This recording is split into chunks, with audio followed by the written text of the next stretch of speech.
Hello guys, எல்லோருக்குமே வணக்கம். Karthigai Deepam December 27. So இன்றைக்கான எபிசோடை நான் இன்னும் பார்க்கல. அப்படியே பார்த்துட்டு உங்ககிட்ட என்ன நடக்குது அப்படின்றத சொல்ல போகிறேன். ஸோ நீங்களும் எபிசோடை பார்த்துருக்க மாட்டீங்க அப்படின்னு நினைக்கிறேன். ஸோ நேற்றைய நாளை பொறுத்தளவுக்கு கார்த்திகை ஒரு மிகப்பெரிய ஒரு குற்றவாளியாகவே மாற்றி வச்சுருந்தாங்க. ஆனால் கார்த்திக் எனக்கு ஒரே ஒரு சான்ஸ் கொடுங்க, நான் நிரபராதி அப்படின்றத நான் நிரூபித்து காட்டுறேன் அப்படின்னு தலைவன் கேட்டிருந்தான். ஸோ அது போலவே சான்ஸ் கொடுக்குறாங்களா இல்லையா அப்படின்றத இன்றைக்கான எபிசோடு டிசம்பர் 27. ஸோ இன்றைக்கான எபிசோடை நான் உங்ககிட்ட பார்த்துட்டு அப்படியே சொல்ல போகிறேன். உங்கள் மனசுக்குள்ளே என்ன இருக்குது, என் மனசுக்குள்ளே என்ன இருக்குது அப்படின்றத நம்ம ரெண்டு பேரும் கமெண்ட் பாக்ஸில் தெரிஞ்சுக்கலாம். சரி வாங்க, இன்றைக்கான எபிசோடு என்ன நடக்குது அப்படின்றத நான் உங்ககிட்ட அப்படி பார்த்து அப்படியே சொல்கிறேன். ஸோ கார்த்திக் பார்த்தீங்கன்னா ஓப்பனிங்கை சாமுண்டீஸ்வரி கிட்ட பேசுகிறத காமிக்கிறாங்க. அதாவது சாமுண்டீஸ்வரி கிட்ட கார்த்திக் என்ன பேசுகிறார் அப்படின்னு பார்த்தீங்கன்னா, இங்கே பாருங்கள், இங்கே இருக்கவங்கள விட உங்களுக்கு பார்த்தீங்கன்னா வாழ்க்கையில் அவ்வளோ நீங்கள் கஷ்டப்பட்டிருக்கீங்க. நீங்கள் யார் நடிக்குவாங்க, யார் நடிக்க மாட்டாங்க, அது போலவே ஒருத்தரை பார்த்தாலே கண்டுபிடிக்கிற திறமை உங்ககிட்ட இருக்குது. மற்றவங்களாவது பார்த்தீங்கன்னா வாழ்க்கையில் அவ்வளோ கஷ்டப்பட்டுருக்க மாட்டாங்க, நீங்கள் அவ்வளோ கஷ்டப்பட்டுருக்கீங்க.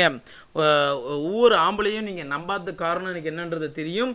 ஸோ அவ்வளவு கஷ்டப்பட்டு வந்திருக்கு. நீங்கள் தயவுசெய்து என் மேலே இருக்கக்கூடிய அந்த குற்றங்கள் உண்மையாக இருக்கும் அப்படின்னு நீங்கள் கண்டிப்பாக கன்ஃபார்ம் பண்ணிடாதீங்க.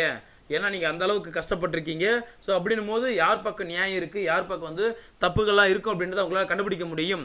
இவ்வளோ நாள் நான் உங்ககிட்ட டிரைவராக வேலை செஞ்சுருக்கேன்.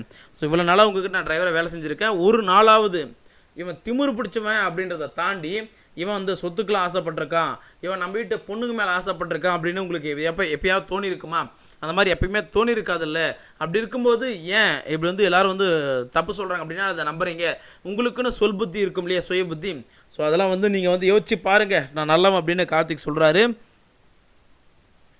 ஸோ மனுஷன் எப்படிலாம் பச்சவந்தி மாதிரி நிறம் மாறுவான் அப்படின்றது நல்லாவே தெரிஞ்சிருப்பீங்க சாமுண்டீஸ்வரி. நல்லா நீங்கள் யோசிச்சு பாருங்கள். நான் தப்பானவனாக இருந்தால், அதாவது கார்த்திக் பார்த்தீங்கன்னா நான் தப்பானவனாக இருந்தால் கண்டிப்பாக உங்களுக்கு ஏதாவது ஒரு இடத்துலையாவது தெரிஞ்சிருக்கும்ல.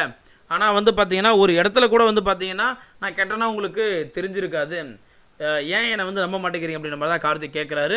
ஸோ இங்கே சாமுண்டீஸ்வரி சொல்கிறாங்க, இவ்வளோ நாளாக நான் உன்னை நம்பியிருந்தேன், நீ இது பண்ண மாட்டேன் அப்படின்னு. ஆனால் இப்போ உன் மேலே வந்திருக்கக்கூடிய குற்றச்சாட்டை பார்க்கும்போது நான் எப்படி உன்னை நம்புறது அப்படின்றது தான் சாமுண்டீஸ்வரி கேட்குறாங்க.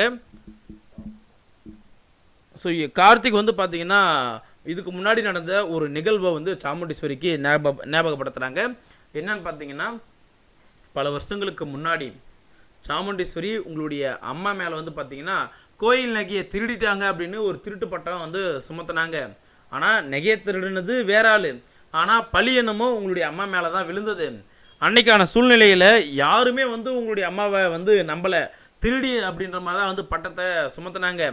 அந்த ஒரு துக்கம் தாங்காமலேயும் தன்னை யாருமே நம்பலையே, தன்னுடைய அப்பாவே பார்த்தீங்கன்னா நம்பலையே அப்படின்ற மாதிரி எல்லோருமே யாரும் நம்பலை அப்படின்றத உணர்ந்த சாமுண்டீஸ்வரி அம்மா என்ன பண்ணாங்க, ஸோ தற்கொலை பண்ணிக்கிட்டாங்க. இப்படி நம்ம மேலே ஒரு திருடி பட்டம் கட்டிட்டாங்களே, செய்யாத தப்புக்கு நம்மளுக்கு ஒரு தண்டனை கொடுத்துட்டாங்களே அப்படின்னு கொஞ்சம் கொஞ்சமாக மனசு உடஞ்சி சாமுண்டீஸ்வரி அம்மா அன்னைக்கு இறந்துட்டாங்க.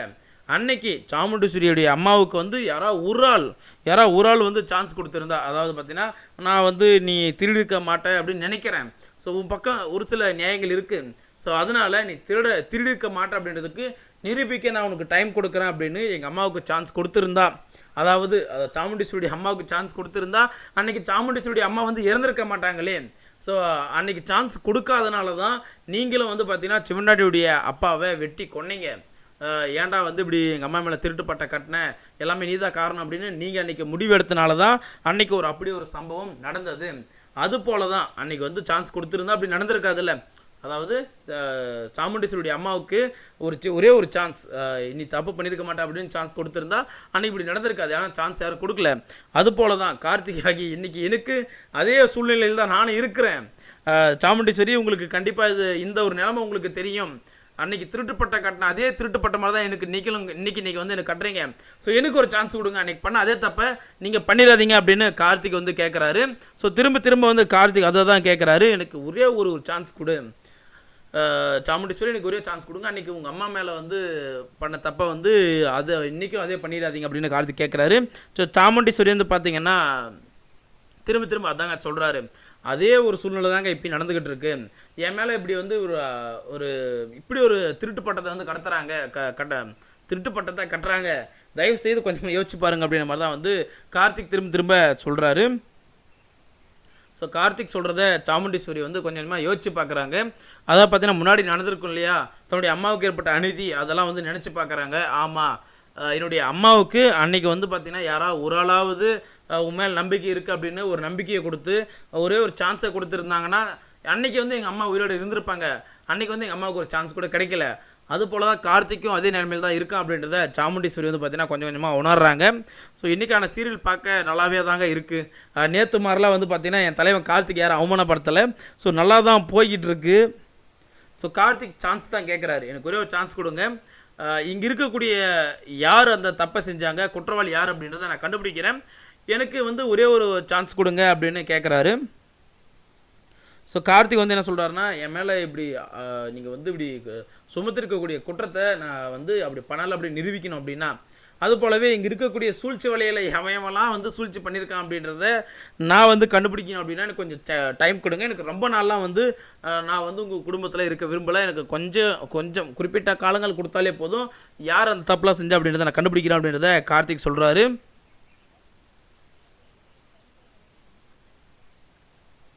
ஸோ கார்த்திக் சொல்கிறாரு, இந்த குடும்பத்துக்குள்ளார நான் இருந்தேன் அப்படின்னா கண்டிப்பாக உங்களை அழிக்க முடியாதுன்னு தெரிஞ்சுக்கிட்டனால தான் இந்த குடும்பத்துலேருந்து என்னை விரட்ட பார்க்குறாங்க, எனக்கு நீங்கள் வந்து ஒரே ஒரு சான்ஸ் கொடுங்க அப்படின்னு கார்த்திக் கேட்குறாரு. ஸோ சாமுண்டீஸ்வரி ஆல்மோஸ்ட் வந்து பார்த்தீங்கன்னா ஓகே உனக்கு சான்ஸ் கொடுக்கலாம் அப்படின்ற மனநிலைமையில் தான் இருக்காங்க. பார்க்கலாம் இருங்க. ஸோ ஆமாங்க, சாமுண்டீஸ்வரி வந்து பார்த்தீங்கன்னா சொல்கிறாங்க, நீ வந்து என்ன சொல்லியிருந்தாலும் வந்து நான் நம்பியிருக்க மாட்டேன், என்ன சொல்லியிருந்தாலும் நான் உன்னை நம்பியிருக்க மாட்டேன், இங்கே வந்து உன்னை வந்து விரட்டியிருப்பேன். ஆனால் நீ சொல்கிறதில் ஒரே ஒரு நியாயம் இருக்குது, அன்றைக்கி எங்கள் அம்மாவுக்கு சான்ஸ் கொடுத்துருந்தா எங்கள் அம்மா வந்து நிரூபிச்சிருப்பாங்க, ஆனால் யாரும் சான்ஸ் கொடுக்கல, அது போலவே உனக்கு நடந்துடக்கூடாது அப்படின்னு நான் நினைக்கிறேன், உனக்கு நான் சான்ஸ் கொடுக்குறேன் அப்படின்ற மாதிரி தான் சாமுண்டீஸ்வரி சொல்கிறாங்க. போடு, வேறு லெவல், அல்டிமேட்டுங்க. தலைவன் கார்த்திக்கு ஒரு சான்ஸ் ஒன்று கிடைக்கிது, அதாவது நான் தப்பு பண்ணலை அப்படின்றத தலைவன் நிரூபிக்க சொல்லியிருக்காங்க. பார்க்கலாம், அல்டிமேட்டு. ஸோ ஒட்டுமொத்த பேருங்க அல்டிமேட். அதாவது பார்த்தீங்கன்னா கார்த்திக் வந்து அந்த ஒரு சான்ஸ் கொடுத்த உடனே அந்த பொம்பளை சோக்கு மகேஷாக இருக்கட்டும், அது போலவே அந்த பொம்பளை சோக்கு அதாவது பார்த்தீங்கன்னா அஜால் குஜால் அண்ணியாக இருக்கட்டும், இவங்களாம் வந்து பார்த்தீங்கன்னா ஒரே பயம், ஆடா பாவிகளாக எப்படியாவது பழியை போட்டு இவனை வெளியே விரட்டிடலாம் அப்படின்னு நம்ம பிளான் போட்டால் இவன் மறுபடியும் உள்ளே வந்துட்டாடே அப்படிங்கிற மாதிரி வந்து அத்தனை பேரும் நடுங்கி போய் கிடக்கிறானுங்க. கார்த்திக் வந்து பார்த்தீங்கன்னா ஒரு குறிப்பிட்ட நாட்கள் எனக்கு டைம் கொடுத்தாலே போதும், ரொம்ப நாள்லாம் வந்து எனக்கு டைம் கொடுக்க வேண்டாம், ஒரு குறிப்பிட்ட நாள் டைம் கொடுத்தீங்கனாலே யார் யாரெல்லாம் தப்பு பண்ணாங்க அப்படின்றத நான் கண்டுபிடிச்சிடுறேன் கார்த்திக் சொல்கிறாரு. ஸோ சாமுண்டீஸ்வரியும் அதே தான் சொல்கிறாங்க. சரி ஓகே, உனக்கு ஒரு சான்ஸ் கொடுக்குறேன், நீ சான்ஸ் கேட்குறது தப்பே கிடையாது, உன் பக்கம் ஒரு சில நியாயங்கள் இருக்குது, அதனால் இப்போ நீ எப்படி டிரைவராக இருக்கியோ அது போலவே இதுக்கு மேலே என்னுடைய குடும்பத்தில் நீ டிரைவராக இருக்கலாம் அப்படின்ற மாதிரி சாமுண்டீஸ்வரி சொல்கிறாங்க. சரி சூப்பருங்க, அல்டிமேட்டு, என் தலைவனுக்கு வந்து அந்த சான்ஸ் கிடச்சிருச்சு. ஸோ ஒட்டுமொத்த பேரும் வந்து பயப்படுறாங்க, அதாவது கார்த்திக் இந்த குடும்பத்தில் இருக்கக்கூடாதுன்னு யாரெல்லாம் பிளான் பண்ணாங்களோ அவங்க அத்தனை பேரும் வந்து பயப்படுறாங்க. ஐயோ, அடுத்து ஒரு பெரிய ஒரு சோகம் வந்து நமக்கு வந்து காத்துட்ருக்கு, என்ன தெரியுமா, அதாவது நம்மளுடைய கார்த்திக்கு ஜோடியாக இவ தாண்டா பொருத்தமாக இருப்பா அப்படின்னு இருந்த ரேவதியுடைய கையில் அந்த பொம்பளை சோக்கு மகேஷ் மோதிரத்தை வந்து போட போகிறான். திருப்பி நம்மளுடைய ரேவதி இருக்காங்க இல்லையா, அவங்க வந்து பார்த்திங்கன்னா இந்த பொம்பளை சோக்கு மகேஷுக்கு மாற்றி மோதிரத்தை போட்டுக்க போகிறாங்க, அதாவது நிச்சயதார்த்தம் நடக்க போகுது, அதை தான் வந்து காமிக்கிறாங்க. ஆடா பாவியில் இதை தான் நாங்கள் வந்து பார்க்கணுமாடா, ஐயோ அவன் மாப்பிள்ளை குளத்தில் வேறு நிற்கிறாங்க. ஸோ என்னால் வந்து இதை பார்க்கவே முடியல, ரொம்பவே எரிச்சல் ஆகுது. ஏன் அப்படின்னா ரேவதி பக்கத்தில் நிற்கிற ஒரே தகுதி என் தலைவன் கார்த்திக் மட்டும்தாங்க இருக்குது, அங்கே பாருங்கள் 2 பேர் ஜோடியாக நிற்கிறாங்க, ரொம்பவே எரிச்சல் ஆகுது எனக்கு, இதனால் வந்து ஏற்றுக்கவே முடியல. ஐயோ, அந்த இடத்துல ஒரு இடி விழுக கூடாதா. ஸோ இந்த பக்கம் வந்து பார்த்திங்கன்னா நம்முடைய சிவனாண்டி வந்து ரொம்பவே சந்தோஷப்படுறாரு. சாமுண்டீஸ்வரி, நீ என்ன தான் பிளான் போட்டாலையும் நான் வந்து பிளான் போட்ட மாதிரி தான் இப்போ வந்து இந்த நிச்சயதார்த்தம் நடந்துக்கிட்டு இருக்கு, எப்படி பார்த்தாலையும் இங்கே வந்து அந்த பொம்பளை சோக்கு மகேஷ் தான் வந்து பார்த்திங்கன்னா மாப்பிள்ளையாக வரணும் அப்படின்றது என்னுடைய பிளான், அதுதான் நடந்துக்கிட்டு இருக்கு, உன் குடும்பம் அழியிறத நீ பார்க்க தான் போகிற அப்படின்ற மாதிரி சிவனாண்டி ரொம்பவே சந்தோஷப்படுறான். ஆடா பாவிகளா, என்னடா நடந்துக்கிட்டு இருக்கு. ஸோ மோதிரத்தை மாற்றுறாங்க, அதாவது இங்கே பாருங்கள், இதெல்லாம் வந்து நான் பார்க்கணுமா, எரிச்சல் ஆகுது. இந்த பொம்பளை சோக்கு மகேஷும் ரேவதி கையில் வந்து பார்த்திங்கன்னா மோதிரத்தை மாட்டுறாரு.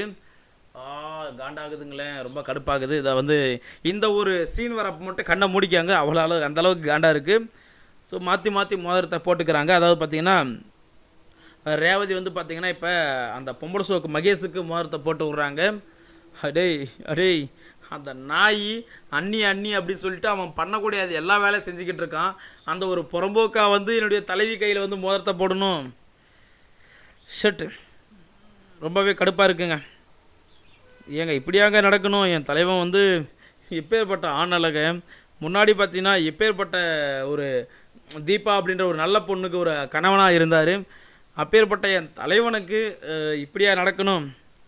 ஸோ இப்போ வந்து பார்த்தீங்கன்னா கார்த்தியுடைய பாட்டி பயங்கரமாக முருகரை பிடிச்சி திட்டுது. ஏன் முருகா இப்படி பண்ணேன்?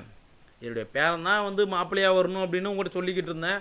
அங்கே பாரு, ஒன்றுத்துக்கும் உதவாத அந்த மகேஷ் போய் மாப்பிள்ளையாக வந்திருக்கிறான். மோதிரத்தையும் மாற்றி போட்டாங்க. எல்லாம் முடிஞ்சு போச்சு, போ முருகா, உன்னால தான் எல்லாம் வருது, ஏன் இப்படி பண்ண அப்படின்னு முருகரை பிடிச்சி வந்து திட்டுது அந்த பாட்டி. அப்போ முருகர் சொல்கிறாரு, எப்பயுமே வந்து பார்த்தீங்கன்னா நீ ஆரம்பத்தை மட்டும் பார்த்து பேசிக்கிட்டு இருக்க. இப்போ நடந்தது ஒரு சின்ன விஷயந்தான். நிச்சயதார்த்தம் அப்படின்றது ஒரு சின்ன விஷயமாக நடந்திருக்கு. ஒன்றும் இதுவுமே வந்து இன்னும் முழுமையாக முடியல. கல்யாணம் ஆகி வச்சு நிச்சயதார்த்தம் தான் நடந்திருக்கு. கல்யாணம் அப்படின்னு ஒன்று நடந்தால் அது கார்த்திகோட தான் அப்படின்ற மாதிரி முருகர் வந்து சொல்கிறாரு.